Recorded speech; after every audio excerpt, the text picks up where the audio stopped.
How are you guys doing? Hi. Oh, good. Doing good. Oh, good. It's good to see Really you good. guys again. Oh. Hi.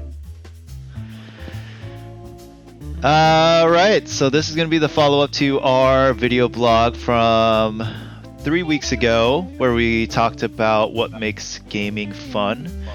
We have a special guest today that's going to be hosting. Well, not a special guest, but a special host. And that is Mario. He's right here. I'm more of a prober A than a prober. host. Yeah. Our master prober, Mario. Yeah. So, hey. So we're gonna talk about It's what me. makes it fun, how Ah, games hey. impact our lives. Hey. Yeah. So maybe like the first question I can ask you guys is because everybody has their own like individual perspective on what makes a game fun, what makes a game engaging. So maybe I can ask each of you like, because each of us have our own kind of unique taste as well as what kind of games we play. And so maybe I can ask each of you like, what do you consider, what makes a game fun for you, and is fun the right term to use for the types of games you play? Nate, maybe we can start with you. Yeah, I think fun is. Oh man, there's an echo. That's gonna bother me. Can you mute your mic while someone's talking, Mario? It's always something. Me? Yeah. Can you just mute your thing? Sure. Thank you.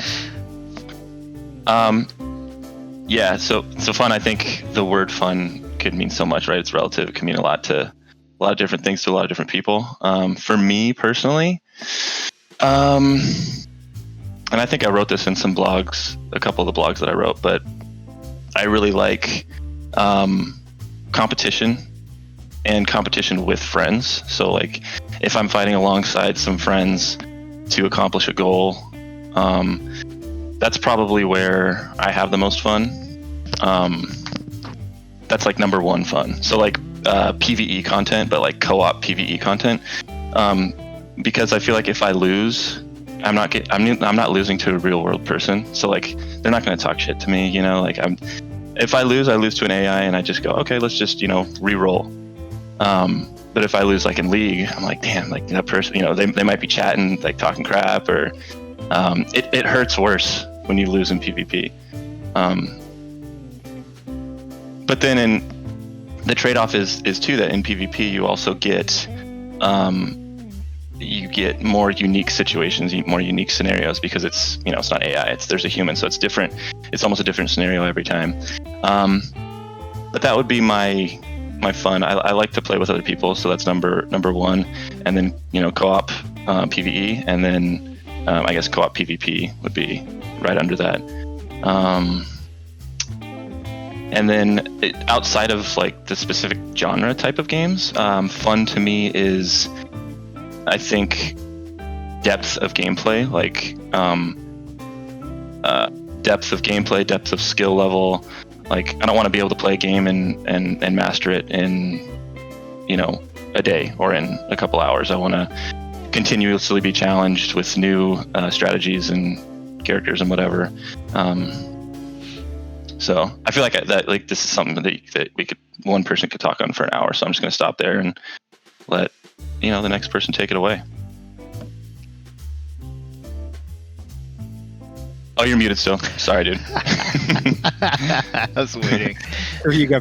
Yeah. sorry. So the PvP is your primary source of enjoyment. So you really like games where there's a high level of PvE first, but PvP second. Close second, PvP. close second. Okay. And you like games where there's a lot of like challenge and mastery, and what kind of challenge and mastery? Like it sounds like that's where you derive more of your enjoyment. Is that challenge level?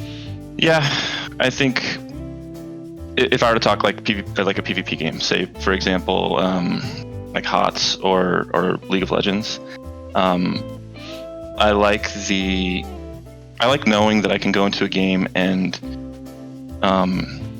make some crazy play that turns like a team fight. Like if we have a team fight and I make some crazy, like I stun the carry with one of the tanks, or like I perma-stun the carry, and then my team follows up and kills the carry, and then wipes the team. I like knowing that I have the potential to make like a game-winning play. And I always feel like that's what's so great about MOBAs, is you always feel like you have that opportunity. I mean, same thing in like if you were to play a first-person shooter like Halo or Call of Duty, but that's more hand-eye coordination than like in a MOBA where it's like it's about timing. It's about like I need to make this play at this specific time in this fight in order for it to work. Because if I stun the carry at a different time and my team's not there, then it's not going to matter at all, because we're not going to get the follow-up damage, and their team is just going to kill me. So it's more about timing, in that sense, yeah. So you enjoy the strategy and the tactical skill challenge aspect as well. So it's kind of like that mid to low level dexterity, skill-based challenge as well. Do you like shooters, right? I do like shooters. Like shooters, yeah. Cool. And for you, Steven, what's your definition of what makes a game fun for you? I would say I've always leaned towards PvP games. I found it hard to, be really engaged or interested in or invested into like a single player type of game. So a bulk majority of the games that I play will be multiplayer. Primarily those that have like the largest kind of player group. So I've been playing a lot of Call of Duty, League of Legends. Nate and I will play from time to time. I have Rainbow Six, Rainbow Six Siege, and dabbled into some FIFA and some other multiplayer games. But for me, a lot of the fun is finding that winning combination, whatever that might be, and gaining that skill in a PvP sense. And I take it a lot less seriously now. Now that having a family and not having that much time to really invest into games. But I really used to be into StarCraft and League of Legends and make my own Excel tables and really understand like, okay, per level, what are the hit points, what are the damage outputs, what is the AP ratios, everything. And now I just play a little bit more for, I guess, quote unquote fun, and it's the social aspect that really keeps me connected. I've been playing with my brother a lot during COVID, which, before COVID happened, I would talk to him maybe once or twice a year, but it's been great to connect with him almost on a daily basis, and we'll jump on Call of Duty, not with almost no intention to win, but just to, play games together, and it's something to do during our prolonged phone call, because if I called them, the conversation might be 2 seconds long, but us playing Call of Duty might be several hours. Yeah. That's cool. That's really cool. And what about you, Rich? There we go. So unlike these guys, I tend to go straight for single player. I do multiplayer also, but the social aspect of that is what makes it fun for me. And then like I sort of want to already know some of the people playing. So like I generally won't play a multiplayer game if I don't have friends to hop on at the same time, friends or family or whatever. For single player, I really go for story-driven games, RPGs, that kind of thing, or exploration type games, or building. Like, and building can be, building a life for your Sims if you want to do Sims, or building in Minecraft. I do like a challenge. A challenge is really important to me. Minecraft gets very boring for me after a little while, because it doesn't take very long for you to get to a point where you're like, there's nothing that's going to beat me unless I go to the very end of the game. But You know, a lot of RPGs where there's progressive challenge and you're building your character and that kind of stuff. I really enjoy.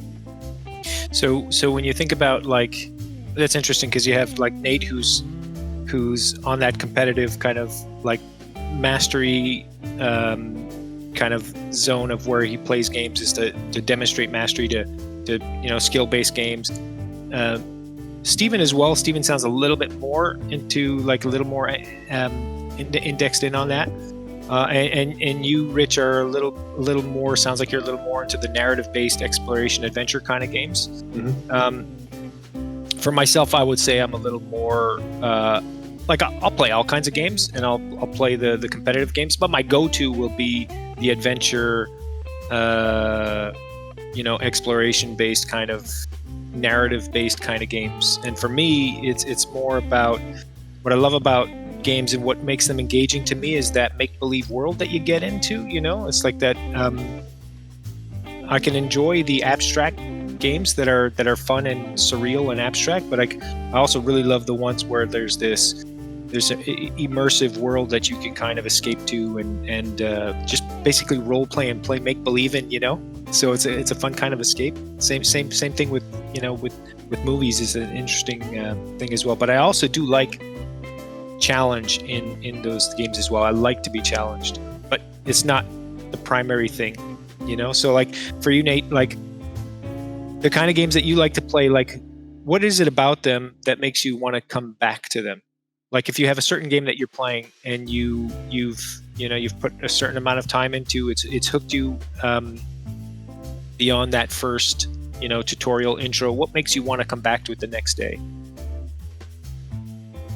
For a PvP game or the like your go-to game. What's your go-to game? Let me rephrase it. So like one of your favorite games that you've played, right? Your one of your top 5, whichever it may be.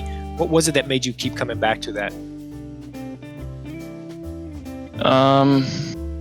Yeah, I think it was kind of what I said before. Just knowing that the experience is going to be different every time, and that you have the opportunity to. It depends, I guess, what game we're talking about, but I guess with something LOL, like or with LOL, okay, with like League, yeah, just to like Steven was saying, to have an experience with friends, because I don't play by myself really, so to socialize, the socializing aspect, and then the like skill level aspect where I feel like I can outplay my opponents. That probably, those are the 200 like main things for me, because I don't just play because I want to talk to my friends. Like I actually really enjoy playing the game. It's like a dual thing. So yeah, I really enjoy the challenge of like timing things right and using the right abilities in a certain sequence and stuff like that. Is that the same for you, Steven? Yeah, it's evolved over the past couple years. I would grind through League. Like I would play 3 or 4 matches a night by myself, ranked gameplay. But now it's primarily social. So if Nate texted me, he's like, "Hey, you want to get a game in?" I would try to make room for that. Or if my brother wanted to play, or one of my old friends would be like, "Hey, let's jump onto even an obscure game like Anno 1800. It's just like a city building game. StarCraft, a golf game with some old friends." But it's primarily what keeps me coming back is the friends that, you know, we built. I would say in the earlier times of gaming, in Halo 2, like in college friends where we would all huddle together and play on a LAN, and high school friends too. You know, growing up, sitting next to each other playing Road Rash. You know, those are one of the. It's interesting. Those are the friendships that I would say I'm most connected to. You know, we all talk about gaming. It's always something that we could come back to, and I think that is the biggest draw for me. Is even if it's a game I don't like, I'll try it out just to hang out with friends. Cool. What about you, Rich? Yeah. So while for the multiplayer games, the social aspect is definitely the most important reason. Like I wouldn't play them without friends. I do enjoy them. Like as a standalone game, I will play them by myself so that I get better and it's a better experience when I'm playing with friends. For the single player stuff, so the social aspect is really what gets me coming back to those games. For the single player games, I will repeat a game that has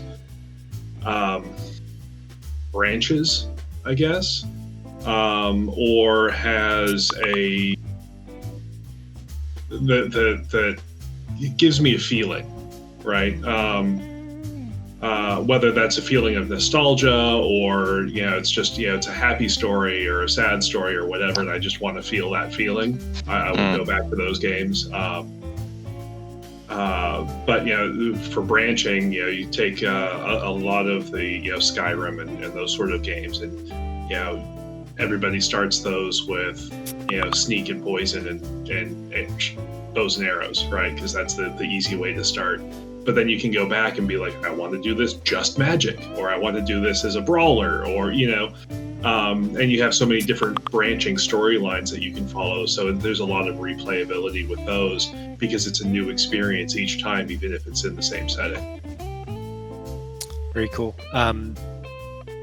So it sounds like that social aspect of is at least for Nate and Steve, when it comes to the multiplayer games, that's a big part of going back to it. And playing with your friends. And if you look back on before you could get on, I guess, Discord or do it, with Bluetooth headsets, how did you manage that? Has that always been the case, or has that evolved over time with the new consoles and the new games like Call of Duty? Obviously, it's big with that PC gaming. I mean, initially it was LAN parties, so it was like. I remember playing Halo back in the day in a house when you're playing in 3 different rooms though. That was so much fun. And it's even more fun, right, when you play games in the same room as someone, when you're playing with someone or against someone in the same room, because you could really, really talk shit. It's different when you're on the headset, and you can't see them in person.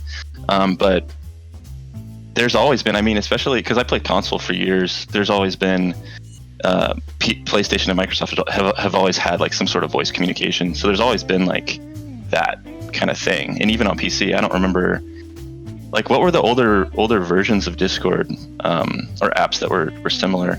TeamSpeak, yeah. Ventrilo, yeah.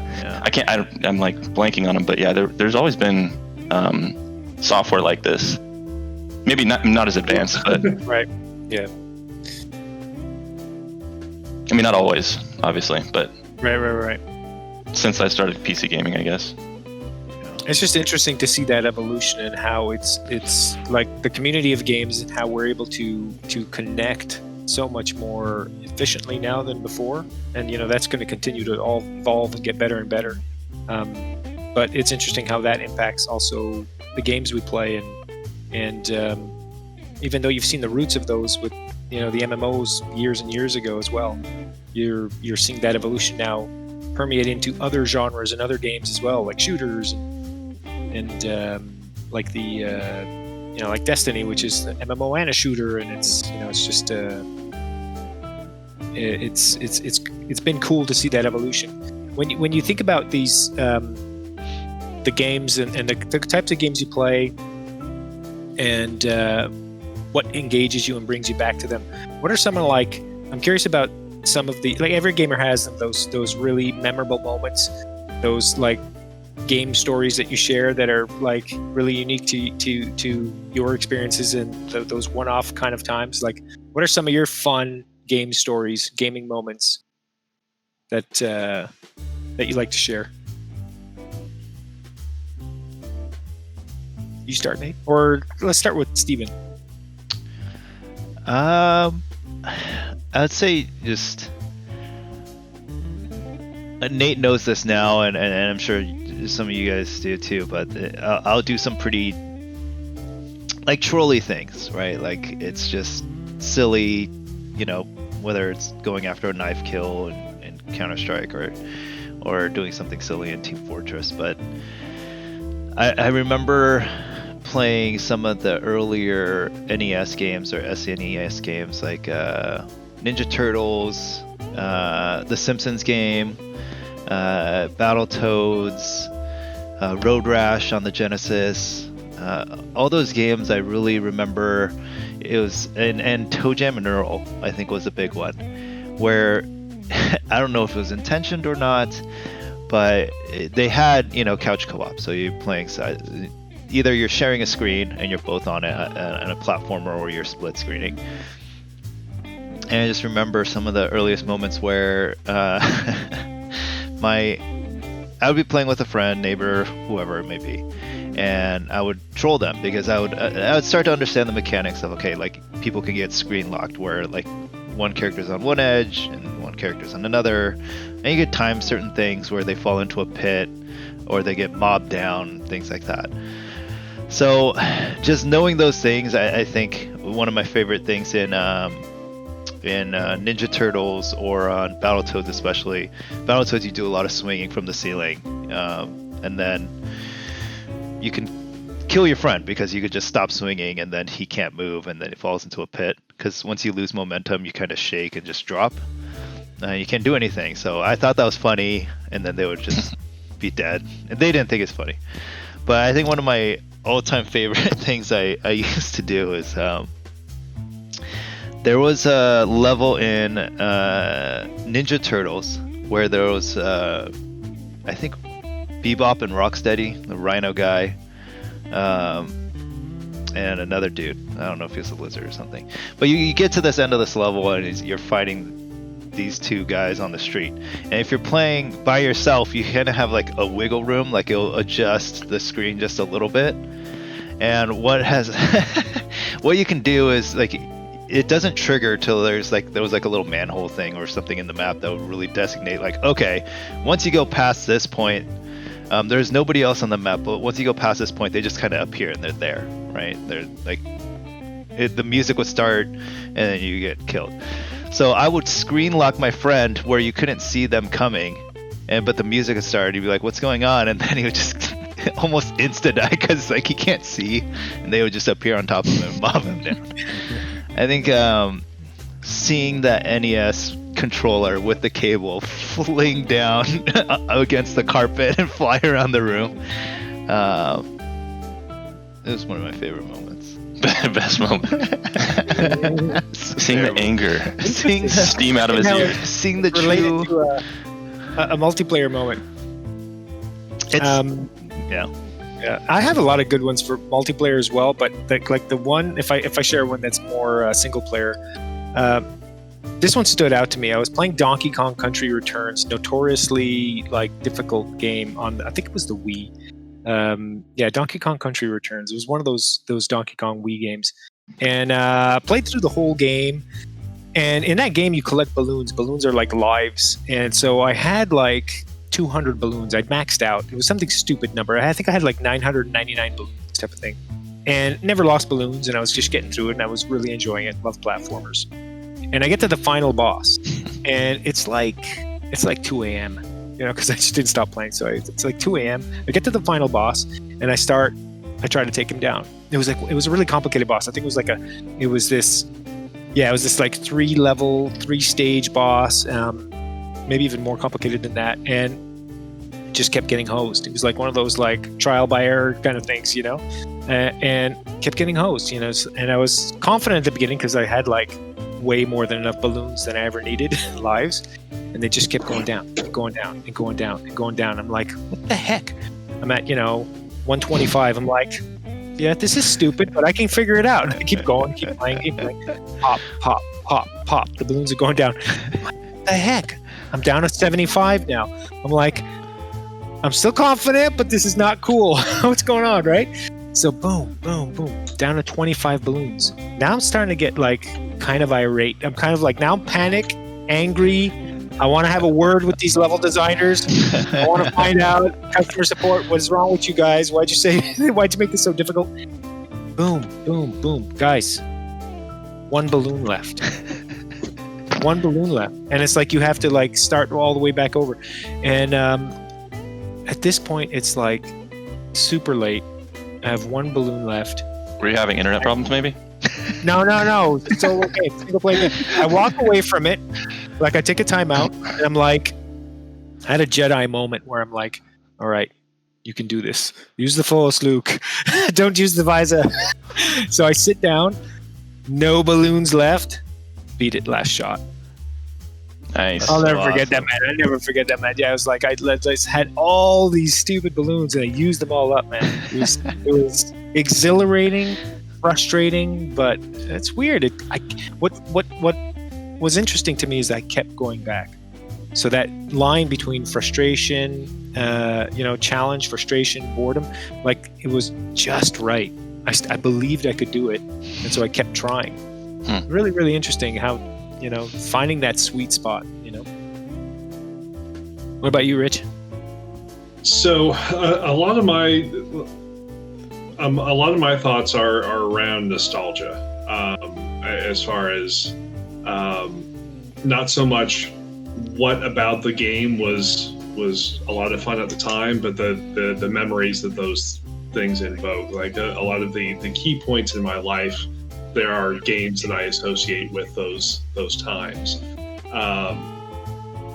Particularly point and click adventures are sort of what I grew up on. With our Space Quest and Monkey Island and those kinds of games. So if you want to ask me about a specific experience that I remember that was a positive memory from gaming, it was playing Monkey Island 2 with one of my best friends at 3 o'clock in the morning. We finished the game and we laughed so loud that my parents got out and said, "Hey, we're trying to sleep in here." Stuff like that. And then I also have a lot of I like to do the Leroy Jenkins kind of thing with a lot of games, particularly the multiplayer games, which sometimes my friends really love it. Most of the time they're like, no, we're not doing that. Where I just run in, and it makes it really exciting, and most of the time you fail, but man, when you succeed, like, that is just a really great moment, so that's. How about you, Nate? Probably. Well, like when I used to play Halo, I would record, because you could record your clips. So I used to record my, like, if I got a triple kill, no scopes, triple kill of no scopes, or something like cool shots. There's high skill level in Halo. I feel like super high skill level. So it was really fun to record situations where you just super outplayed people and just played really well. And then outside of that, I always go back to this because it's nostalgia for me, kind of like for Richard. When I played EverQuest, being in a guild and 50 manning these raids, and taking down these bosses that were super hard. They had these really advanced strategies, and maybe not to the standards today with World of Warcraft bosses and stuff. I don't know, but I mean, that game, EverQuest, was a hard ass game, and it just felt, I don't know, the sense of accomplishment you get from doing that with 49 other people is something I haven't really experienced since then. And yeah, just because it was so long ago, it's very nostalgic, and I'll never forget those times. It's really interesting. It's like that peak emotion that you received. All the peak emotions that we received are have a lot to do with that sense of accomplishment, getting something done. In your case, Steven, is more of laughing and having fun. I remembered. I don't know if we both know. He's probably one of the only people that will watch one of these things too. Is Jersey. I've been gaming with this guy. Sorry, this is in my head. I've been gaming with this guy since Xbox One. We played Halo and Rainbow Six and PC games, and we still play League together occasionally. And he was like an achievement hunter. He would want to get all the achievements in Army of Two and Gears of War and Halo and really complete them, right? 1,000 gamer score out of 1,000. And I was his go-to person for some reason. He knew I was a troll, so I don't know. He kept selecting me. But we play Army of Two, Halo, Gears of War, because there's only specific achievements you could get by beating the game together, right? It was a co-op completion achievement that was worth like 250 achievement score. And we had just played Splinter Cell and Army of Two, completed those games, and our next game on the lineup was Gears of War 2. And you got this special achievement, 250 gamer score for beating it on, I think, Insane, like the hardest difficulty. And so you had to be decently, skilled at the game. And we played through the whole mission, through everything. And one of my friends was over one of the nights, and we completed it. He just played split screen. I got the achievement. And he's like, "What the hell, man? Like, how'd you get that?" I was like, "Oh, don't worry about it. Like, I'll help you." And I thought it would be a funny opportunity because in that game, you don't die until both of you are dead. Like, so if one of you gets knocked down, you're crawling around, you start bleeding out, and your team could revive you. And so I thought it'd be funny to like kind of make this thing where the boss would knock him down and I would revive him, or like get him on the brink and like kind of like, "Oh my god, we're not gonna get it."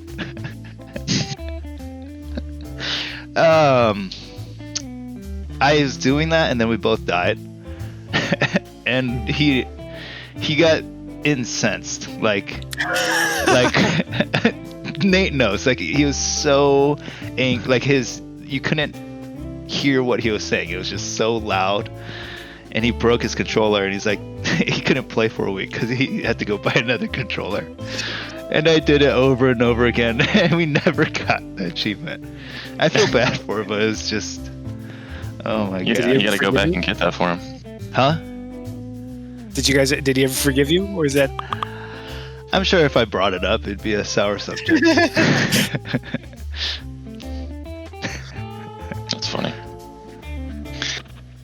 So you have these memorable moments when you're playing games. What about like when you're not playing? Do you ever like find yourself one of those games that you go back to often? Do you ever find yourself thinking about the game when you're not playing it? And what goes through your head?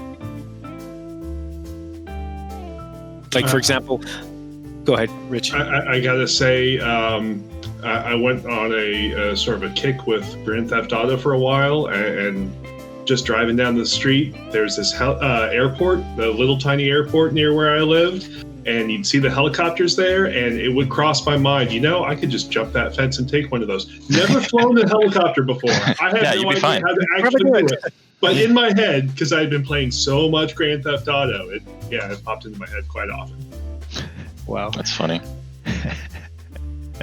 I definitely have, like, if I played a game, if I put a lot of hours into a game, like, I'll dream about it and stuff, and, like, it's ingrained in my psyche. I mean, it's been a while since I put that many hours into a game, though, like, in a row. I actually have a story where I was staying at a friend's house, and apparently I was playing Dragon Warrior in my sleep. And he could tell because I was humming the song, and then enemies would run away, and I'd go. Tss, tss. What about you, Steven? I think the only game that I really thought about outside of playing it was probably Trials. It was this kind of physics-based motorcycle game, and there's definitely like a wall. Like you can do like easy, medium, hard, really hard, and then there was like these insane levels, just like really insane. And I would think of because it's like your story with the balloons. Like you had a max of like 500 faults per level. And I was flying through the whole game, and then I'd get to these and be like 300, 400, and I'd spend like 45 minutes in this level, and I'd fault out.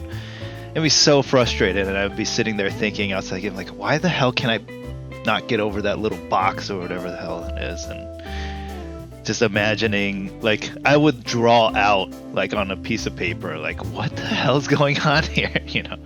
So, that one. One of the memorable ones for me is playing Tetris a lot when I was younger. Like, I would close my eyes, sleep, and I'd see the bricks and the shapes, and I'd create the shapes, and I wasn't consciously doing it. Like, I was just seeing it, and like I thought there was maybe something wrong with me, you know, because I kept like seeing those patterns when I'd close my eyes, and it was like it was just imprinted on me. I was just like going through the problems. Okay, how do I get the Tetris? How do I get the Tetris? You know. With adventure games too, it's like you like Resident Evil, man, going through that home and that area, like just feeling, you know, dread at night in the dark, you know.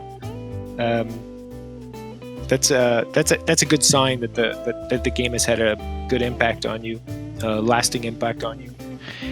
Did any of you guys have I only did this a couple of like I remember now, like I would lay up in my bed and my brother had this TurboGrafx 16 and I played Bonk's Adventure, and our house, like growing up, it had those like popcorn ceilings, like it had all those little things, and I would like start seeing like Bonk in the ceiling, like, or like some of the characters, like his little bat. And I was thinking, like, am I seeing that? And I would like sit there and think, like, am I going crazy? You know, like to your story, like just imagining seeing that crap was just, yeah. So I would also say that these days I do think about the games that I'm playing a lot more, but that's more in concept of, or in concert with what I'm doing. Just because I'm thinking about the games that we're working on, and you know, sort of making some comparisons and saying, okay, well, you know, this works really well here. You know, how can I adapt that kind of stuff? When you think about like gaming as an entertainment medium, a pastime, the journey of the evolution of gaming from the arcades to now, you know, these really high definition, high resolution games with expansive worlds. I mean, like there's obviously a wide range of types of gaming experiences, but you see these, like, you know, and now the common thing is the open worlds. Those are like the most elaborate expressions of games right now, which is, you know, the big fully realized worlds with simulations and, you know, simulated realities type of thing. And then you think of the convergence of virtual reality, and then they become like these, you know, these metaverse worlds that you can inhabit. And then you kind of think about, okay, well, the ways, you know, Richard, you talked about a game that makes you feel, that moves you in a certain way. Where do you think are the potential? Where do you think there's untapped areas of those range of emotions that games can make you feel that we aren't quite doing right now or haven't quite explored? You know, because a lot of these, when you think about the open world games or the kind of shooters that you play, they're all very combat focused. They're all very, you know, conflict based, and you need that tension. You need that quote unquote conflict. But you know, as far as the potential for games to make you feel, what do you think are some of the things we could be doing more, we could be exploring more with our games that you'd like to see? Rich, you want to start? Yeah, so that's a really interesting question, because we've only really touched on a handful of genres. And not only are games getting more expansive, and I mean, you're talking about, you know, virtual reality and open world games, but they're also getting more diverse. You know, so the big games right now may be open world games, but you have a lot of other things going on, including games that are, I mean, their games are being designed to help with, you know, mental health issues, or, you know, you do have games that are trying to tap into the entire range of human emotion, right? So So it's really hard to say because anything that I say, well, I haven't really seen this. Somebody probably is working on or has worked on that. I just haven't seen it yet. That is what's great about the indie scene. The indie market is that like the indie games have become like what old school games used to be, the old 8-bit games where everything was new, everything was a new exploration, and a lot of studios, developers, artists were trying new things. And that's 100% true. It's like the indie scene is where you see a lot of the more of those risks, a lot of those more experimental, if you will, kind of games that are not the typical mainstream combat shooter focused games, which is great that we have those options. It just goes to show how the industry, those games, they don't get cannibalized, they don't shrink the market, they actually expand the options, which is cool. Yeah, I think indie games are, like, for a long time they were, as far as popularity, they were way down here, and AAA studios were here, but it's close to even, man, because like a lot of the changes that AAA studios have been making lately with, that's a whole other topic, but I think a lot of gamers don't trust maybe AAA studios as much because of some of the things that have happened with games, loot crates, stuff like that. Also, I think that AAA studios are it's taking them so long to produce these games. Like, open world games are taking forever now. Like, you're talking about how like that's the main thing. I feel like that might be actually on the decline. We saw like Cyberpunk took 7 years to make. Maybe that's not a good example because they screwed up, but they were in development for 5 to 7 years. Like, when's the next Skyrim coming? Or Elder Scrolls. It's been 10 years. It's like Grand Theft Auto, yeah. Fallout 4 was like 8 years ago. That's not where the real money is, I think. And that's why I said that's a topic for another time. But I think there's other ways that they can make more money, right? There is, but the thing with that, like, look at Grand Theft Auto, was it 4? 5? Where are we at? 4, right? No, we're 4, 5? We're on 5. It's 5. I mean, it's still selling gangbusters for them, Like, talk about evergreen. It's just incredible. But yeah, as far the amount of work that goes into creating those worlds. Yeah. It's like, I think they realize that it's a risky bet. Expanding the current Grand Theft Auto world is going to be more efficient for them and more, a better use of their time. But it's like, dude, I want a new game. I want to see new content. Mm-hmm. What do you think, Steven, as far as like untapped or areas that just not explored enough? Possibilities. Honestly, I enjoy the open world games to a point, but I think there's always this balance between like good content. Like Grand Theft Auto, I think, is a good example, or Witcher, or any of these MMO, like kind of those open world games where like you have these really cool epic quests where like, oh, you're gonna rob the bank, and then you travel and you get on an airplane, and it's like really cool. And then you have fetch quests, and it's just like filler. And everything about it just feels like filler. Like, it just, okay, go here, talk to this NPC, and then rinse and repeat, and nothing feels that great about it.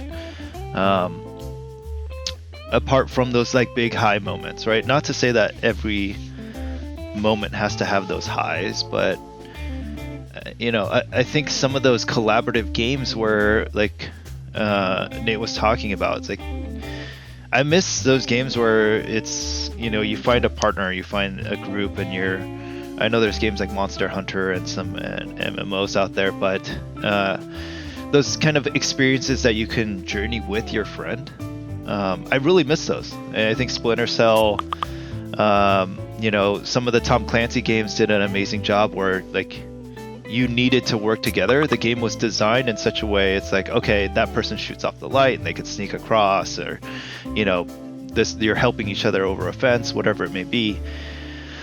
I think having those collaborative games has really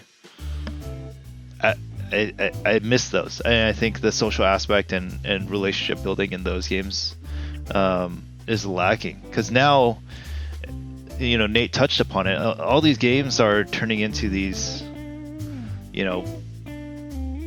open this loot crate or collect this thing or a certain thing of rarity that you buy. And as more things go into mobile, it just seems like these, rinse and repeat, skip a level, pay for this. And I do miss those cinematic games where everybody played it, right? Like, one of the last ones I could think of is The Last of Us, right? That was one of the games that people were like, oh, you need to play that. But other than that, I remember playing Mass Effect and feeling that way. But even Mass Effect 3, I'm like, oh my god, what a heap of garbage. So it's tough. Well, so springboarding off that, like, we're a team and reinforcing that and trying to explore different, like, a different range of emotions and experiences and feelings in that.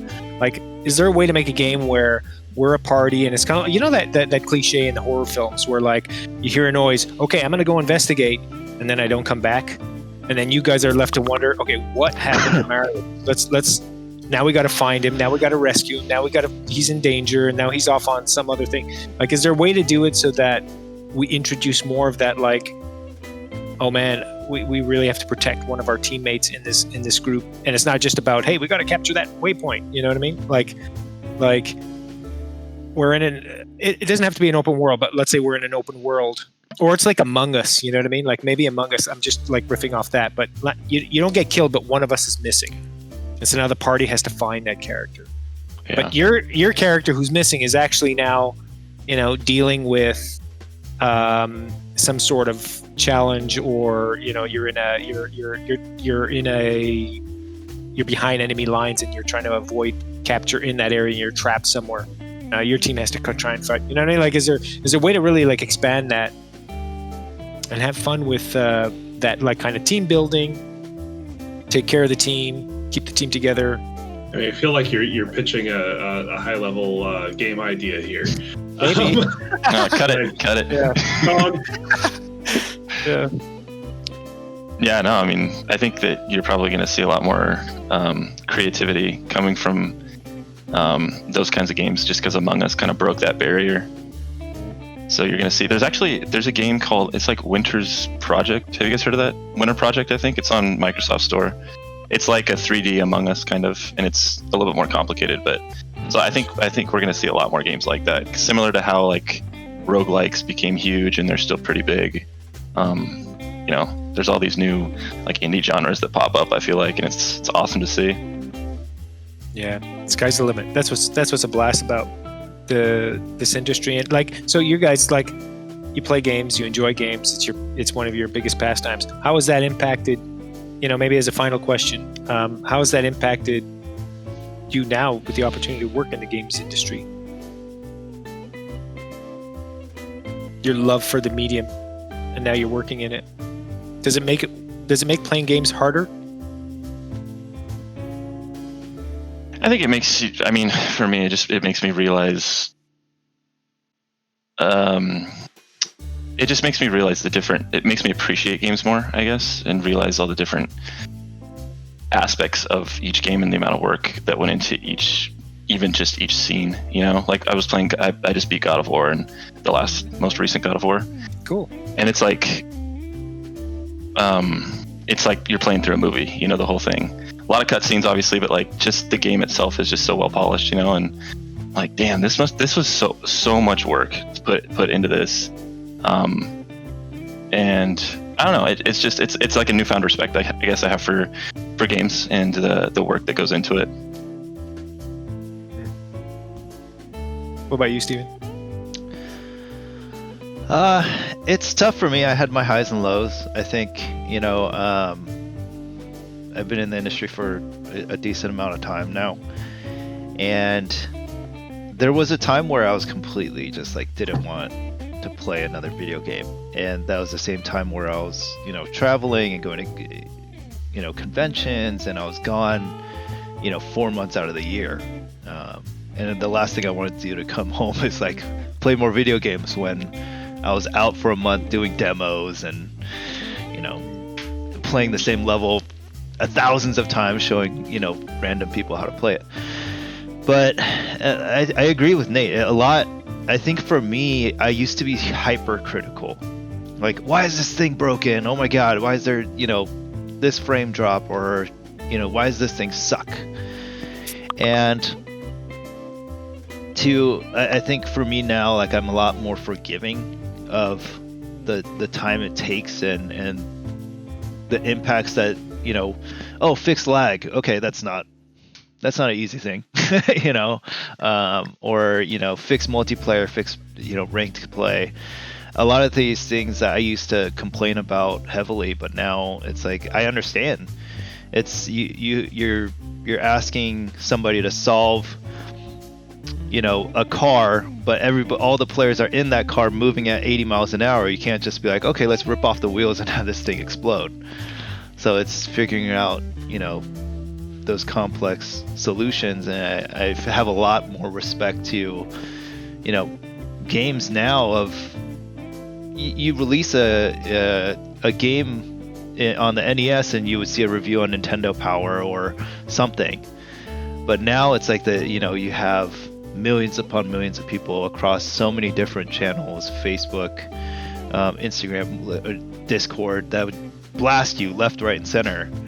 And I think a lot more criticism is on games now. It's probably more difficult. How about you, Rich? I'll say I'm a lot more specifically appreciative. You're just playing games. It used to be, this is a pretty scene, but now it'll be like, wow, that particle effect right there makes it, so stuff like that. Same thing, just, knowing how much goes into this. I've always assumed it was a lot, but seeing the individual pieces and all the different skill sets that are needed, it really makes me appreciative and a little bit more forgiving in some cases.